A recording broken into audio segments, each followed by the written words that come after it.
I'm just having some fun here, but I'm sure you'll get the point.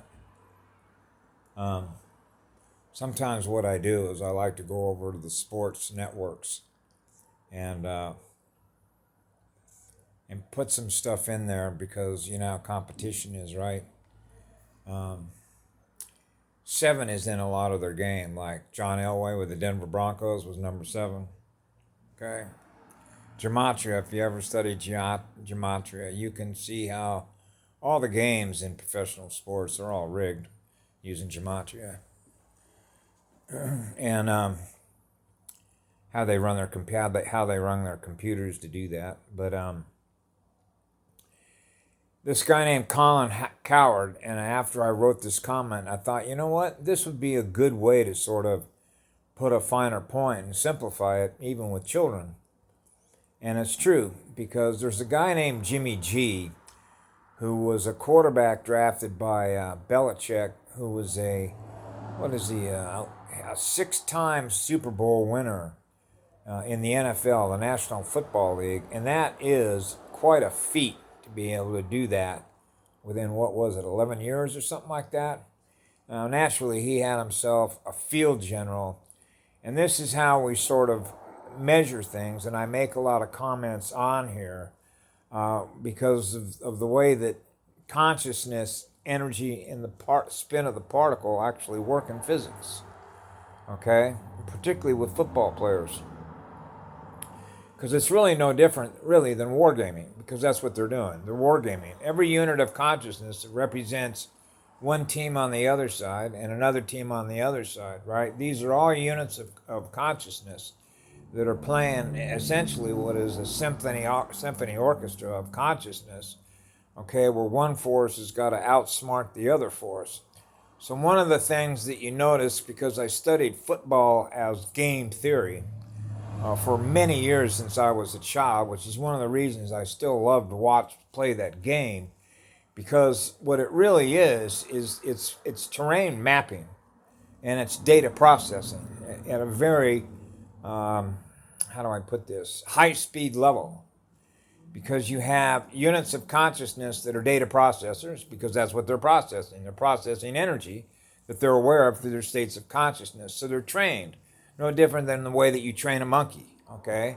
You program algorithms that go into their memory in which the future is going to prove how well they can perform given the X's and the O's and all the schemes that have been logged into their memory that they're going to run against each other. And that's essentially what it is. It's a game. It's a war game. And so there's obviously a lot of physical, violent contact between players, and obviously they get hurt.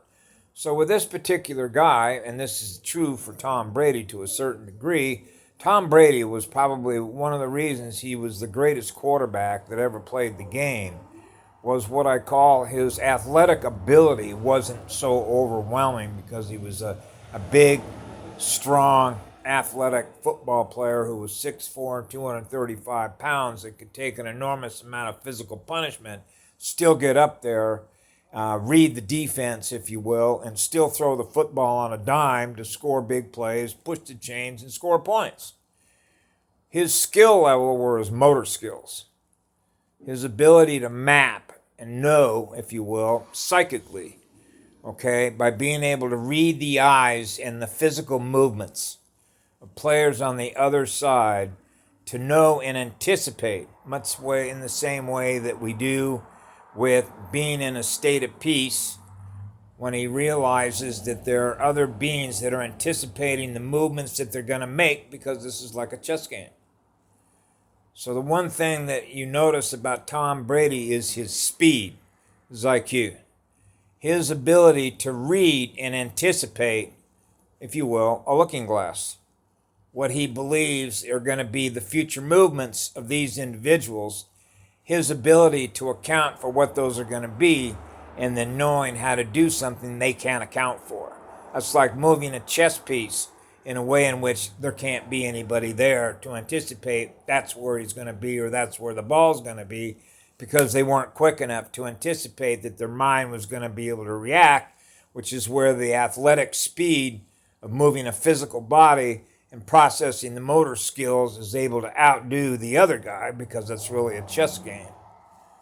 So in this particular case, you have a guy named Jimmy G, for example, who was picked up by the New England Patriots, and then he ended up over in the San Francisco 49ers, and everybody thought, hey, these are going to be the Super Bowl champs last year, and if you saw the game, you realize that it basically was given to the KC Chiefs because these games are rigged anyway. And if you do the gematria and realize when the first Super Bowl was, the Kansas City Chiefs, the year in which last year's Super Bowl took place, these are all satanic rituals that the Masons do, okay?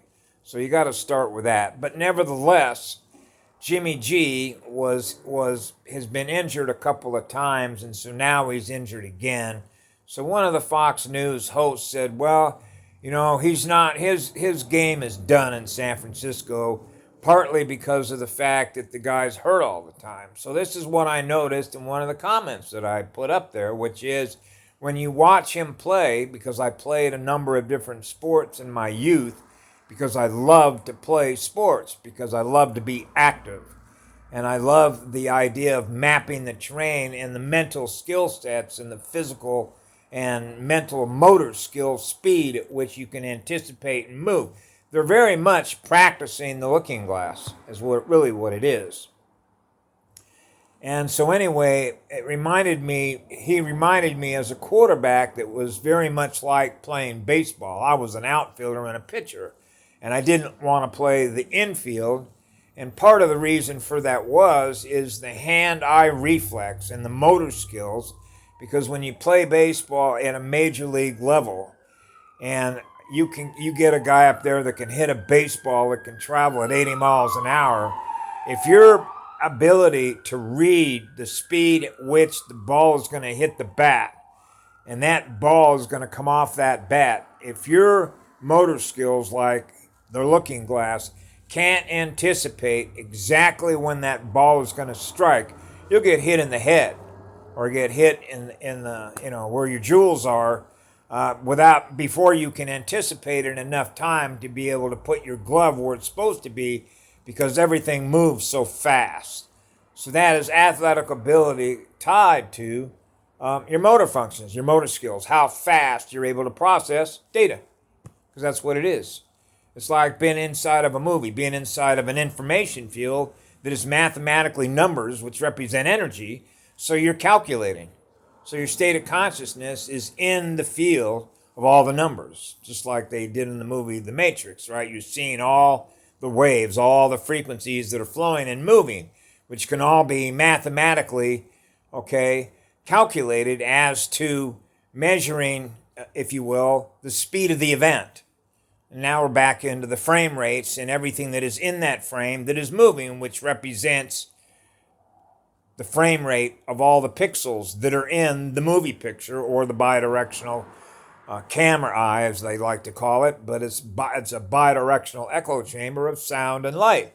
So when you're able to map the speed of the rotation and the spin of the particle, because the speed and the spin of your Merkaba, which is your state of consciousness, which means you already know the future result of what's going to happen based on all of the, the input side of all the data, or all of the necessary ways in which the energy is going to come together at a particular moment in time, which basically becomes the mathematical algorithms that make the event occur.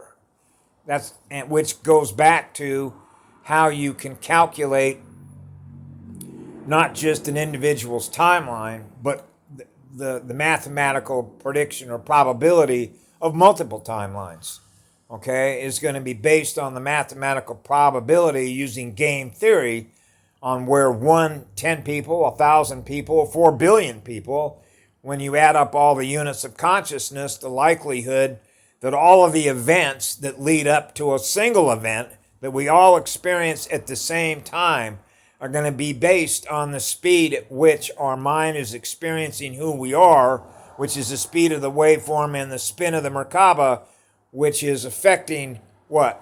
The rotation and the spin of the particle, that are going to create an event that happens simultaneously. That means that everything has to come together in game theory for that to happen precisely when it's going to happen, because all it needs to has happened to offset the difference between it happening and not happening could be one mathematical number that represents a pixel, or the perception, which means there's enough to make it happen, which is the difference between so many oscillating waves by one individual that could be just enough to decide whether or not that event is going to be experienced by 10 people, 100 people, or 100 million. That's how they get into probability forecasting for events that are going to happen, is based on mathematical data processing.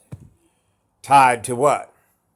Algorithms that is held in memory or no memory, but when it's no memory, you're outside time, which means everything that is outside time, which is based on love and joy, means we're not going to experience something less than what that is, because the rate of speed and the spin of the particle based on the spin of our Merkaba is not going to allow something like that to happen, because we don't live in a state of fear. So this is where we get into the fear-based unconscious memory program of them trying to invoke, if you will, or incite enough fear-based programming algorithms in order to get enough psychic energy to make the event come off. It's all based on energy, the amount of energy that is available psychically through our units of consciousness to make an event occur. Works the same way in football between two teams over a given period of time. It's the amount of psychic energy that's being used and thus invoked as the way in which the speed of the events that are occurring from frame rate speed to frame rate speed, which is going to be different between the different players that are experiencing doing what it is that you're doing, because not everybody that plays on both sides of the football, when that ball is snapped, you have so many players on one side, so many players on the other side. Not every single player on each side of that football team is running at the same speed. Which means the state of awareness of what they're aware of and what they're going to do next, which we can measure as the speed of the wave, which is the speed of their awareness. How much are they aware of? This is where they have a football player, as I remember it, who I think is with the Steelers. And it wasn't surprising when I found out that he was a Hawaiian. Because most Hawaiians that I know that come from the islands live in a state of peace, which is 600 million hertz, per second, which means that they're outside time. So they couldn't figure out how this guy, I believe he was a linebacker or a defensive end for the Pittsburgh Steelers, how he could anticipate ahead of time to make his move and be in a place where people would say, somehow this guy is reading people's minds to be able to know exactly what's going to happen before it's happened. How is that possible? That's a built-in looking glass.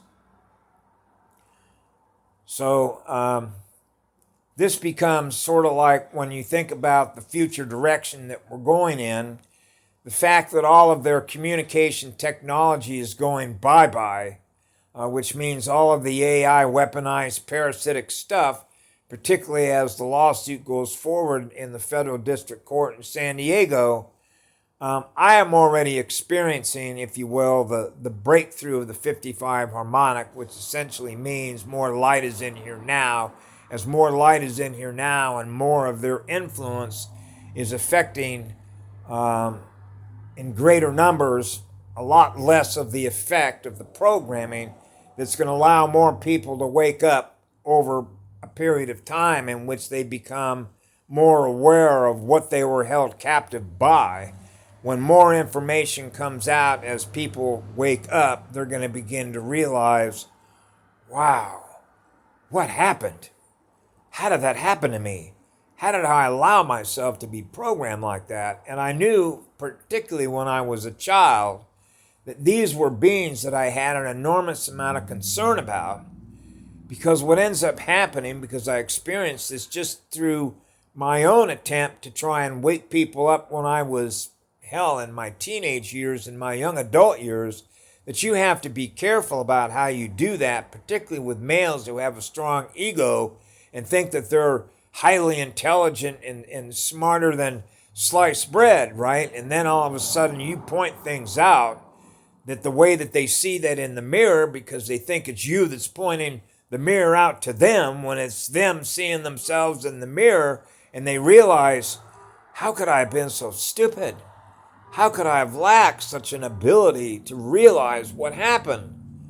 So you have to be careful that if they think you're the one that's pointing it out to them, like an accuser or something like that, rather than in a way in which it can be invoked through love, meaning that they experience the higher energy from you so that they can sort of see this for themselves.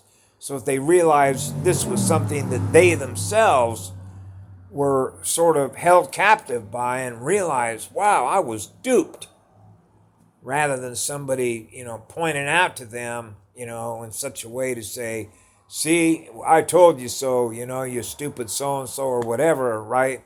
And that's obviously not very productive. But this is the delicate nature of what happens when people begin to wake up, if you will, is the enormous amount of anger, okay, that they experience when you realize how anger works in a mirror, in a bidirectional mirror. The anger is really self-directed as a result of realizing, how could I not have been intelligent or smart enough to realize the manner in which I was programmed without knowing ahead of time how the programming works. And it's all based on speed. Because it's the difference in the speed between no memory and memory, that they can put something into your memory and you don't know the difference between whether you put that there or they put that there. Okay? That's the most insidious part about what they did here with artificial intelligence, is not knowing the difference between what you are and what you're not, because the thought form algorithms that we operate on that become habits, if you will, are habits that do not serve us, because we can measure in the future the result of that programming that's been put in memory by artificial intelligence. Okay? Because that's how it works. That's how the programming works. So that's why when they talk about lifting the veil, okay, or waking up, it simply means that the speed and the spin of your Merkaba is increasing, because the influence of an AI and their communication technology is no longer programming as many units of consciousness that they once were, and instead more people are beginning to experience the higher energies in the field. Thus their state of awareness goes up. They're less influenced by their unconscious memory of lower wave stimulus response behavioral output, in which they're draining their own battery and draining the battery in others as a result of that programming. Because that's what it is. It's programming. So that's what's ending. And that's one of the things that I liked Yellow Rose for Texas video about, that she posted yesterday. So that would be the date on it, which is what, November 2nd. The date on the Yellow Rose for Texas, November 2nd. She did a good job of sort of explaining how artificial intelligence works, and some of the nuances of how they were able to pull it off, and for how long it's been here. Okay? And that's why I've always just thanked Mother Earth, my spiritual goddess, the source from which all love and light come in my own heart. Because while some people think about being awake, I was aware of this as soon as my stuff was up and running by 4 years of age. So I was already aware of the programming, it's like, before I came in here. okay, in 1951, which means I had information, or what I call self-knowledge, of things that I already knew and things that I was going to know in the future, but I wasn't going to know them until I'm supposed to know them when the information gets released by myself to myself as a result of the fact that you're already outside time, but you're inside a time clock for the reasons that I'm here, for everything that I did while I was here, which means that it's like being, not ever having been asleep, okay? Because the core frequency identity that represents who you are means that I'm not, it's really what an anon is, which is a non-programmable unit of consciousness, which means I'm not programmable, okay? When you are a source unit, which means that you are constantly, you have, the way that I describe this is many times in the past, it's like having that anchor on the top of El Capitan, remember? And being grounded to the living spirit of the goddess in this planet, okay? Which means I have a connection to her heart, grounded to her spirit, and through her spirit, I'm grounded and connected to Source, okay? So that's always been there. I've never lost that since the moment I came in here. That's always been there. So that's like when you decide that you want to venture out from the source from which all living light come, because your spirit that is in that light, which is running pure light, which means you know what it's like to experience yourself in a pure state. You have a reference of what it's like to experience yourself in a purified state, which means totally and thoroughly uncontaminated by anything that represents anything that is less than pure unconditional love, which is pure light in living spirit. I know what it's like to experience that, so you have a reference point, okay, that is always there, which is eternal to you, that you never lose in knowing that.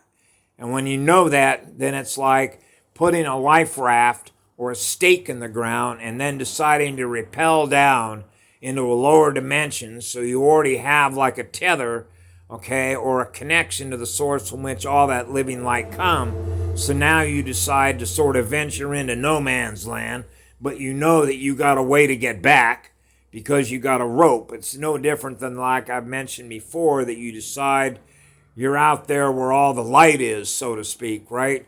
So you leave something tied to a tree, and you know that there's no way that that tree is ever going to move because the roots of that tree are grounded to the source from which all light come. Now you're going to go venture out into the darkness. And now when you go out into the darkness, you begin to realize what it's like to go wage a war with demons, vampires, ghoulies, and all the rest of that. But you know that within yourself, within your spirit, you have a lifeline. That no matter what happens, you always have a home, because that home is your heart wheel, which is the tether that is connected to your soul with your spirit that you never lose. So I've always known that since childhood, that I've got a source connection from what, no matter what happens to me on the physical plane, I'm not ever going to lose the source from which my soul, my spirit is always part of, which is the living spirit that is in the circle of light, which is what love is, that goes on forever. So then this becomes everything else that we experience here in here becomes a challenge to try and maintain the state of purity while you're here, experiencing everything that you do while you are here, and then doing everything that you know how to do to maintain, if you will, the purest state that you possibly can, regardless of the amount of toxic crap that you know that you're being exposed to. But you have knowledge on knowing how to wage a war like this and maintain what it is you've always been, which is what love is in living spirit, to make it out the other side of this. And that's really what it is. That's why when you know that as a child, this is a spiritual war, then you've got to know how to wage one. Otherwise, look what happened. You know, and that's why I consider myself and give my goddess back love every single day I wake up. I thank her, okay, that I made it out the other side of this. Because I went through a hell of a roller coaster ride of going up and down having experienced an enormous amount of emotional trauma because of the things that we experience here that are sucking our energy dry, okay? Draining our batteries like crazy. So anyway, which is one of the reasons why I do everything that I do and why things are happening the way that they are now, that I share my experiences as hopefully adding some value to this, that people can learn from these things to help raise the speed and spin of their Merkaba so that they can get their energy up and heal themselves from within themselves